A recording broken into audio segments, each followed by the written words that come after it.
Bueno, señora, si está del otro lado, ponga el plato nomás, prepare los tallarines porque nos quedamos a almorzar aquí. Tenemos la visita del presidente del Honorable Consejo Deliberante, Jorge Pablo Rosolén, del intendente municipal del distrito de Rivadavia, Javier Ulises Reynoso, a quien les agradezco por la visita. ¿Cómo les va? Buen día. Muchas gracias a vos, Ricardo, por la invitación, y la verdad que siempre es un placer. Así que bueno, hablar un poco de actualidad y de los temas que aquejan, así que agenda abierta. Bueno, está dando el discurso el presidente Mauricio Macri. Estuvimos escuchando algún discurso conciliador, ya se había anticipado de los medios nacionales. Tal cual, sí. Bueno, estuvimos escuchando un ratito nada más, pero creo que lo que está planteando el gobierno precisamente es que la agenda legislativa la maneje el Congreso, y el presidente seguramente está dando los alineamientos generales de su gobierno, pero por lo que leí ayer y escuché, el planteo del gobierno precisamente es que me parece que es muy bueno que la agenda legislativa sea una agenda libre, ¿no? Sin la influencia que ha venido teniendo durante décadas de intromisiones del Ejecutivo y demás.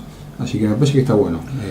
Creo que es una experiencia que no estamos acostumbrados. Y resaltar, me parece a mí, yo escuché poco porque estaba con un emprendedor visitándolo, pero digamos el tono, que sea conciliador después de haber ganado una elección, no es lo común tampoco, me parece, ¿no?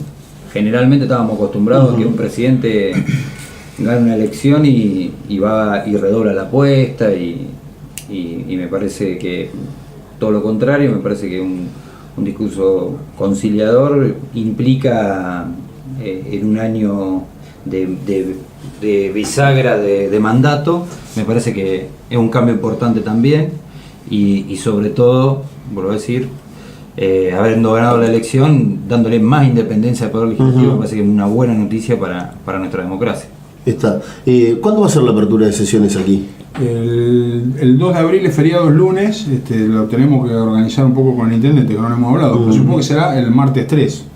Es probable que, por el primero domingo y el 2 es feriado, así que... y es un fin de semana largo, aparte. Es un fin de semana largo, así que bueno, tenemos que coordinar con el intendente. A mí me parecería que estaría bueno el 3, pero se puede hacer el primero, se puede hacer el 2. Digamos, eso no es una limitante. Vamos a buscar el... Vamos a buscar el 3. Vamos a buscar el 3 como para tener un fin de semana largo. Sí, a mí me parece que sería... Y a mí me sirve para hacer el discurso también. También, ¿no? Llegar unos días más.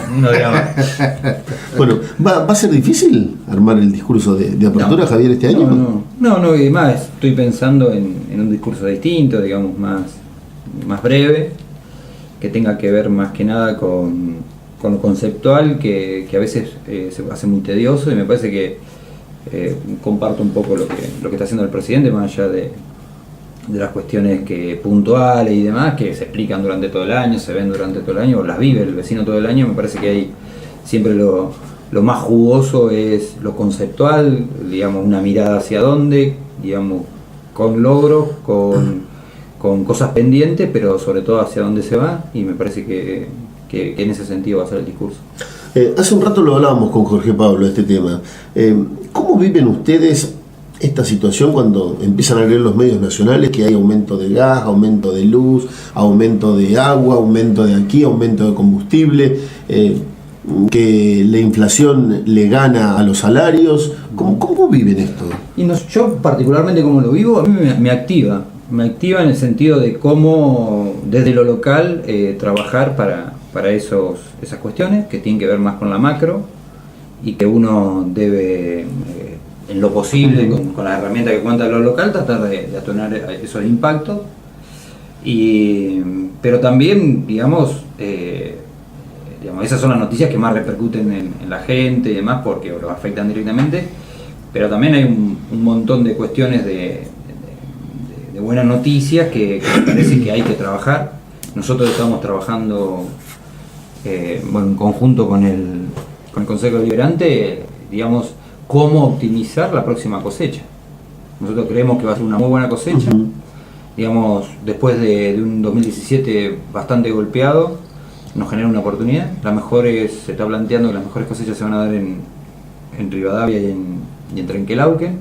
La seca que afecta a toda la provincia, nosotros después de venir un periodo húmedo, digamos, no nos afecta tanto. Hay zonas que sí que la ha afectado, pero en general vamos a andar muy bien, y me parece que hay que trabajar de lo local para optimizar eso, como lo trabajamos cuando vino, digamos, estábamos amenazados de perder todo, ¿no? Que trabajamos la posibilidad de levantar la cosecha, de que el transporte pudiera trabajar y demás. Y hoy hay que trabajarlo en el sentido positivo. Digamos, gracias a Dios tenemos una buena posibilidad y también hay que sacarle todo el jugo para que así sea, y eso repercute en el medio local. Así que me parece que esas son las cosas que nos tienen que ocupar, que son las que le cambian a nuestros vecinos la vida y que justamente son para los que nosotros son nuestros representados y que a los que nosotros nos debemos el trabajo. Y en lo que tiene que ver con gas también estamos gestionando para atenuar sobre todo al sector más vulnerable, ¿no? Que tiene que comprar garrafas y demás, tratar de atenuar eso. Estamos generando gestionando algunos programas con la Secretaría de Energía, digamos, tratamos de alguna forma, digamos, que el rivadaviense en el clima general o en términos generales el rivadaviense la pase mejor que la media. Hablando del tema gas, alguien me decía, alguien que trabaja en Camusi, me decía, nos van a devolver muchos medidores este invierno por las tarifas como vienen. Bueno, y sin dudas el gas se encarece por el tema del traslado y demás. Estamos muy lejos de poder llegar a tener un gasoducto para la región. Y estamos lejos en el término de la obra. Es una obra que el año pasado, anteaño pasado, estaba en 1.500 millones. La verdad que es una obra muy importante. Estamos lejos porque bueno, en el distrito de Rivadavia se están gastando 400 millones en obras que eran postergadas por años. Estamos en un país que hay que comprarlo de nuevo. Estamos en un país en una provincia que hay que comprarla 2 veces. Porque no se hizo durante años. Si yo te diría que el gasoducto fue hecho una etapa en los últimos años, otra etapa y lo que falta es una etapa, bueno, estamos cerca. Pero resulta que nos encontramos con obras que el plan maestro tiene 30 años y no se había pasado la segunda etapa. Y hoy se está haciendo la cuarta y son obras que ya tienen tiempo de obra, que estaba hablando de 4 o 5 años de obra, digamos, desde que se decide y después llevar adelante y con etapa. Entonces, ese es el tema, me parece. Es fácil hoy hablar de todo lo que se debería haber hecho y se debe hacer hoy, pero todo no se puede. Todo en 2 años, me parece. Y me parece que a veces quienes más agitan son los que han hecho caso, digamos, del silencio omiso de todo esto, ¿no? El silencio omiso de cómplice de muchas cosas. Yo no vi un día levantar algunas banderas porque había un barco que traía gas, que estaba parado en Bahía, que abastecía la red y que nos salía millones por día. Y digamos, y esos millones eran de todo. Y esos millones son los que faltan para hacer las obras. Y hoy parece que todo nace de un repollo y se le pide a un gobierno de 2 años que todo eso que no se hizo durante décadas. Y bueno, yo siempre lo digo, el caso más claro es el que vivimos y lo vemos. ¿Cuánto se gastó en la Ruta 70? ¿Y cómo quedó? ¿Y cómo la tomó este gobierno y cómo la cambió? Digamos, eso es bien clarito, ¿no? Porque se gastó seguramente lo que se está gastando hoy en hacerla toda nueva. Y se gastó varias veces. Porque veíamos que llegaba una empresa, se hacía una parte para dejarnos conformes, y eran todos placebos, no es serio. Y parecido lo estamos viendo en educación, donde hoy quienes levantan la bandera han sido los cómplices, inclusive de cómo está el sistema educativo.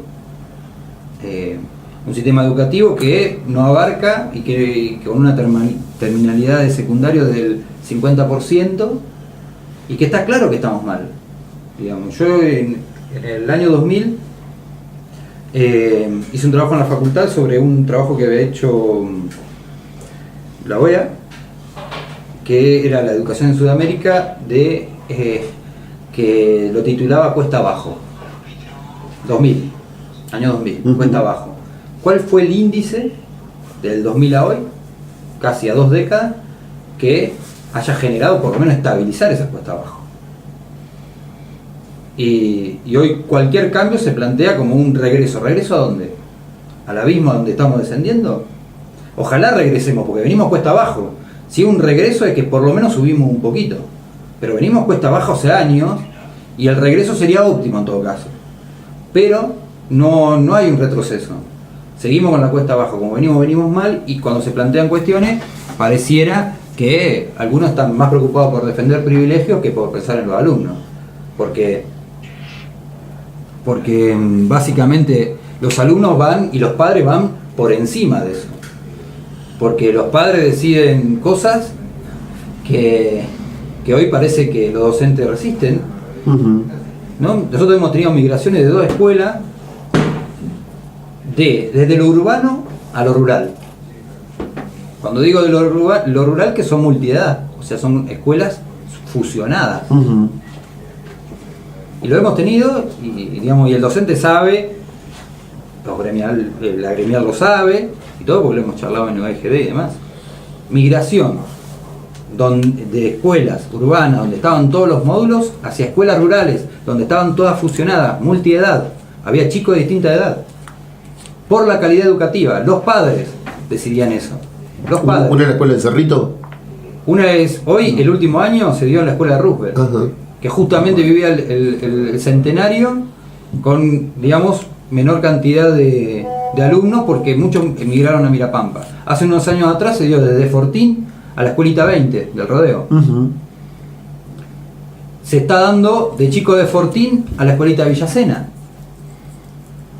Multiedad, fusionado. Y parece que ahora, cuando hay fusiones, de una ley que es del 2005 y que es mucho más rígida que la fusión que está haciendo el gobierno, porque plantea como mínimo 30 alumnos, el gobierno exige como mínimo 15. 2005 era Kirchner presidente y Felipe Solá gobernador. La reglamentación de fusiones, de las fusiones en la provincia de Buenos Aires, que hoy los gremios, el Partido Justicialista, Unidad Ciudadana, todos reniegan y zapatean, la hicieron ellos. Kirchner presidente y Felipe Solá gobernador de la provincia de Buenos Aires, en 2005. Están hablando, digamos, se está mintiendo mucho en esto, ¿no? Por ejemplo, están hablando de que hay cierre de escuelas. Bueno, en el distrito de Rivadavia, por suerte, no hay ningún cierre de escuela. No, por suerte no, por una política que ha decidido que la gobernadora Vidal no hay un cierre de escuela. Ahora, pero el rumor y comentario era que se iba a cerrar el bachiller nocturno. El bachiller cambió la modalidad. Pasa de secundario a adultos. Entonces, lo que se decidió el Ministerio de Educación de la provincia es que adultos más de 18 años lo manejen adultos. Entonces, se cierra en el secundario 1, el primer año, y pasa a adultos con un plan que ya existe, que es el plan Fines. Pasa a adulto, va a haber todos los días clase. Ese cambio se produce. No obstante, todavía no está definido, en estos días se está definiendo. Es probable que entre 15 y 18 años esos adultos menores, digamos, juveniles, que no están haciendo el secundario, es probable que se abra esa rama para esas edades, hasta 18 años, en la escuela secundaria. Esto todavía no se sabe si es así. Sí, pero ya está casi... Pero casi digamos, es así. Ahora, digamos, no está claro que la organización, pero va a ser así. Y en realidad porque no está la organización de cómo se va a dar y demás, pero sí está la decisión de que en el turno vespertino, en el bachiller, en la escuela 1, vayan aquellos que por cuestiones de trabajo y demás tuvieron que abandonar la secundaria y tienen menores de 18 años. O sea, esa modalidad, digamos, va a seguir dando clase en forma nocturna para chicos que no terminaron la secundaria, pero que sean menores de 18. Y tiene una lógica, se puede estar de acuerdo o no, pero tiene una lógica. Un chico de 16, 17 que abandonó y por razones de trabajo, porque es mamá, no puede ir en el horario tradicional, no puede estar con un adulto que decidió después de años, claro. Digamos, son distintas las pedagogías. O por lo menos, cuando se habla de fusión y demás, se plantea la edad como un límite, pero para estas cosas la edad no es un límite, tienen que estar dos juntos, es una cosa... La discusión se podría discutir si el programa que plantea la provincia de Buenos Aires, de que los adultos de menos de 18 años se separen de los adultos de más de 18 años, y que la rama deje de ser secundaria a ser adulto, puede ser. Ahora, el debate no es ese, lo que se está diciendo es que se están cerrando escuelas. Y yo quiero contar esto porque me parece que hay que decirlo. En el distrito de Rivadavia sobre todo escuelas rurales se está hablando, ¿no? En el distrito de Rivadavia, en toda la historia se cerraron 5 escuelas rurales. Y voy a contar la historia de cada una. En el año 1976 se cerró una escuela que había en Dirisdale, en Colonia de Dirisdale, que yo no la conocí, la escuela 14. La verdad que no me acuerdo.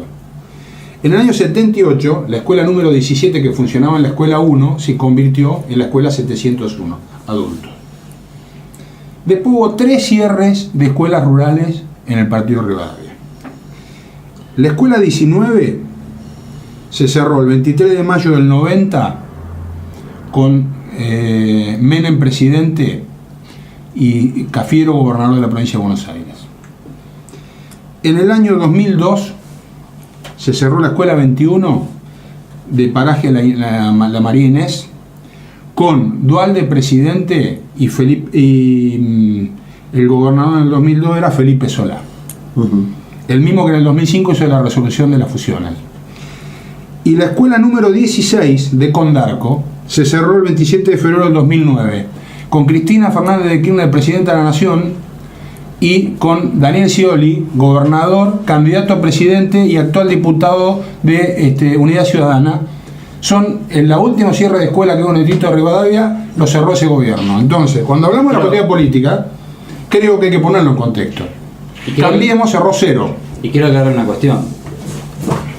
Cambiemos mantuvo la escuela de Viñas sin alumnos, la mantuvimos abierta. Y este año vuelve a reabrir porque tiene 3 alumnos. Y la del Valde. El año pasado la escuela del Valde terminó sin alumnos y se mantuvo abierta. Y es muy probable que reabramos Condarco. Ajá.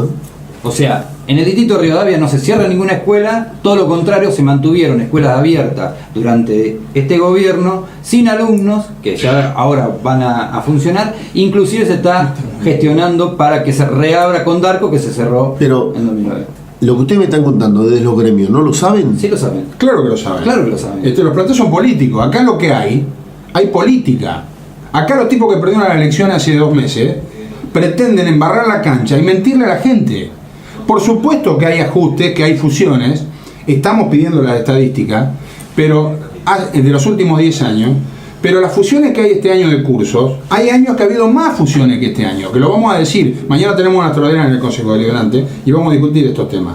Durante los gobiernos que ellos gobernaban la provincia de Buenos Aires, hubo años que hubo muchas más fusiones que ahora. Y una cuestión, ¿cuántas notas, cuántas marchas hicieron la gremial por el Irizar? Y fue la apertura de una escuela pública, ¿no? Con, digamos, todos los cargos que implican absorber. Lo hizo este ministro también. Entonces, cuando dicen que voy con el ministro y no resuelvo las cuestiones, todo lo contrario, generé una escuela nueva, que no existía, que no le importó a nadie, que no le importó a la gremial y demás, que la secundaria, que González Moreno no tuviera secundaria. ¿Cuántas marchas hicieron? ¿Cuántas notas me presentaron? ¿En qué me apoyaron? ¿Dónde estuvo SUTEBA? ¿Dónde estuvo la FEB? ¿Dónde estuvieron? ¿Cuáles son las fuentes de trabajo que defienden? ¿O defienden privilegio? Porque me van a encontrar defendiendo la fuente de trabajo. Privilegios personales no le defiendo a nadie. Porque no voy a defender a una persona que se planta ante alumnos de secundario, con todas las cuestiones que puede tener un alumno de secundario para poder terminar la secundaria, exigirle que hay que estudiar y que hay que terminar, y ellos no cumplen con el sistema educativo de llegar al título. Eso es un fraude, pero sobre todo un fraude a los chicos. ¿Cómo le exigimos? ¿Por qué llegamos a este momento? Si no, ¿qué le vamos a exigir a chicos de 16 años que terminen la secundaria cuando los docentes no terminan y no cumplen con el sistema educativo? ¿Desde dónde se paran? ¿Cuál es el ejemplo? Cuando vos decís los docentes no terminan en el sistema educativo, ¿hay muchos docentes sin título aquí en el distrito de Rivadavia? ¿Y por qué crees que es la movida? ¿Por qué están tan preocupados muchos? Porque el docente que tiene título, que viene su carrera, no tiene ningún problema. No tiene ningún problema. El problema, lo que están preocupados en los últimos tiempos, son aquellos que no han cumplido con el sistema educativo y que ahora le agarró el apuro. Porque hay gente que hace 10 años que no cumple con el título y que solamente presentó alumno regular. Entonces, hay gente que se ha jubilado sin llegar a ser docente. Y muchos, digamos, puede decirse una persona... Disculpame. ¿Se jubilaron de docentes sin ser docentes? Sin tener el título. ¿Cómo que no? ¿Cómo que no? Y eso el ámbito docente lo sabe. Digamos, somos una comunidad chica y demás. Y a veces todo parece mezclarse en lo mismo. Y no es lo mismo. Y esto no se trata de cuestiones de educación. Se trata de cuestiones de relaciones laborales. Bárbaro, cumplan con el trabajo, cumplan con lo que se debe. Porque aquel que hace el esfuerzo, que digamos sus padres hacen el esfuerzo, lo que estudiamos a 600 kilómetros, sabemos lo que es el esfuerzo de nuestra familia para que podamos llegar al título y darnos el mayor capital que nos pueden dar en la era del conocimiento, el capital mayor que nos van a dejar, sabemos lo que es. Pero acá hay docentes que no tienen el título y tienen a 3 cuadras o a 30 kilómetros, 60 y demás para hacer el tramo pedagógico, para hacer todas las cuestiones y hacerlo y cumplir con el sistema. Pero como el sistema protege, ¿no? Un sistema manejado más por la negociación que por la visión de administración del Estado, que es para lo que en definitiva los vecinos nos ponen en los lugares que nos ponen, con una visión más de acomodo y de cuestiones, ha generado todo este sistema. Entonces, ¿puede hablarse de pedagogía? Es hipócrita hablar de pedagogía cuando hay personas que no cumplieron con lo mínimo pedagógico para estar al frente de un aula. Pero me quedó dando vuelta esto que dijiste. Docentes que se jubilaron de docentes sin tener el título. Sí. Es como si yo quiero jubilarme de médico dentro de 10 años. Yo le pongo un ejemplo bien burdo, pero me parece que bien vale. Si nosotros cuando tuvimos la emergencia de anestesista, ¿no? Como se está dando en educación, que puede ser, digamos, alguien que no tenga título, yo pongo a alguien relacionado con la medicina de anestesista y pondría un veterinario. Pero aún más ridículo, en el sistema que estamos hoy, cuando viniera un anestesista de la localidad, recibido con todo su esfuerzo y demás, le diría, no, el veterinario tiene continuidad laboral, vos no podés ingresar porque tiene continuidad laboral. Y aún peor, se jubilaría el veterinario de anestesista. Esa es la situación, eso es lógico. Entonces, hablar de pedagogía, digamos, hablemos de lógica. Es lógica pura, es lógica de que no es un sistema viable. Después podemos discutir cómo se está implementando, en qué forma y demás. Si la excepción se convierte en regla, digamos, yo creo que es aceptable que si hay que cubrir un cargo y no hay gente con título para cubrirlo, que se utilice en los listados de la gente que está estudiando, de la gente que es idónea y demás. Ahora, eso es una excepción, tendría que ser, ¿no? Siempre tendría que, y esa persona tendría que tomar el cargo y que venza ese cargo y nuevamente salía a buscar al año siguiente a ver si hay con título, y si no hay con título nuevamente que lo tome. Eso me parece que es aceptable, pero eso tiene que ser una excepción, no puede ser una norma de que el sistema termine cubierto por la mayoría de gente sin título, que no es el caso, porque hay muchos docentes que tienen título y hay mucha gente que está estudiando y que lo está haciendo y demás. Pero hay que entender que la calidad del sistema educativo lo va a dar la calidad de la gente que da clase. Y hay que tender a que se terminen las carreras. Esto no se puede defender lo otro. Digamos, en las emergencias hay que cubrirlas, perfecto, pero la norma tendría que ser que el que está frente de grado, que sea un profesional de la materia. ¿Cómo tomaron ustedes la entrega del petitorio por parte de los gremios en el día de ayer? Yo lo tomo, básicamente no me molesta, pero he estado reunido con ellos en el OEGD, yo tengo, digamos, ámbito de cogestión donde están conmigo y demás. Plantear, creo que es una puesta en escena, ¿no? No he recibido un solo llamado del COSO y saben que, de cualquiera de los docentes, y saben que a los 2 segundos charlamos.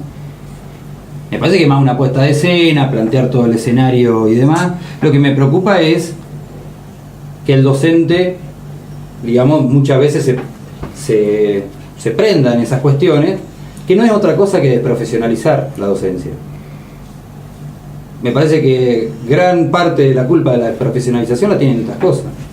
Cuando se dice, no, porque maestros eran los de antes. Sí, maestros eran los de antes, tenían títulos. Y eso lo debería defender más que nadie los gremios. Porque si quiere... Imagínense, miren que el gremio mío no es el más puro, que es el de la abogacía. Imagínense si los abogados de América, ¿no?, nos enteramos que alguien ejerce sin título. Seríamos los primeros, digamos, si la ley lo ampara y demás, que pueda ejercer, no hay ningún problema. Ahora, pero seríamos los primeros en exigir que se le exija que termine. Entonces, cuando se defiende la cuestión laboral, la profesión, la docencia y demás, ¿qué se está defendiendo? Se están defendiendo privilegios. Privilegios no son derechos, son privilegios de pocos. Privilegios de pocos. Lo que tiene que ver con los cambios del ministerio y demás, se puede estar o no de acuerdo, pero básicamente lo que hay que entender es que hay un ministerio y que no gobiernan los sindicatos, gobierna un gobierno que tiene una mirada. Puede gustar o no, pueden gustar o no los cambios. Ahora, que se planteen las fusiones como el gran cambio, mentira. Fusiones hay todos los años. Tal cual. Y mañana vamos a tener la estadística, lo vamos a mostrar y vamos a demostrar que en Rivadavia en los últimos 10 años hubo años que hubo más fusiones que en este año. Ahora, el problema de fondo, que es mucho más complejo que esto, que no se da en el debate porque ni los gremios ni todas las notas que han enviado los partidos políticos, Justicialismo y Unidad Ciudadana porque me parece que es más profundo. Por ejemplo, ¿ustedes creen que los partidos políticos aprovechan la volteada para, por supuesto, para sumarse? por supuesto. ¿Dónde estuvieron defendiendo la... Por supuesto, no hay un solo cierre de escuela en el partido de Rivadavia, lo único que hay son fusiones, fusiones ocurren todos los años, hay años que hay más y hay años que hay menos, lo único que hay. Han hecho una pelota infernal, confundiendo a los docentes, metiendo miedo. El lunes empiezan las clases y se va a ver cómo está funcionando el sistema educativo. No hay una sola escuela cerrada en el distrito de Rivadavia, una sola escuela rural. Y vuelvo a repetir, el último que cerró escuela rural en el distrito de Rivadavia fue el gobierno de Daniel Scioli en la provincia de Buenos Aires y de Cristina Kirchner en la República Argentina estaban, en el 2009. Ese fue el último cierre de escuelas rurales en el partido de Rivadavia. El gobierno Cambiemos no cerró ninguna. Pero a lo que iba, por ejemplo, en Roosevelt. ¿Qué pasa en Roosevelt, en los pueblos del interior del distrito? Pasa en toda la provincia de Buenos Aires, pasa en todo el país. Los pueblos chicos vienen decreciendo por distintas cuestiones. En Roosevelt, por ejemplo, hoy hay 38 alumnos en secundario, 14 en primaria y 11 en jardín de infantes. ¿Qué va a pasar dentro de unos pocos años? Cuando los de jardín pasen a primaria y los de primaria pasen a jardín de infantes. Digamos, son escuelas que vienen decreciendo porque... A secundaria. A secundaria. Son escuelas que vienen decreciendo porque viene decreciendo la población. Yo no sé qué es lo que va a ocurrir, pero digo, son problemas que se van a agravar. En San Silena pasa algo parecido. Está pasando algo parecido. Entonces el problema no es la foto del momento de que el sistema educativo redefine cómo da clase. Está en otro lugar, digamos.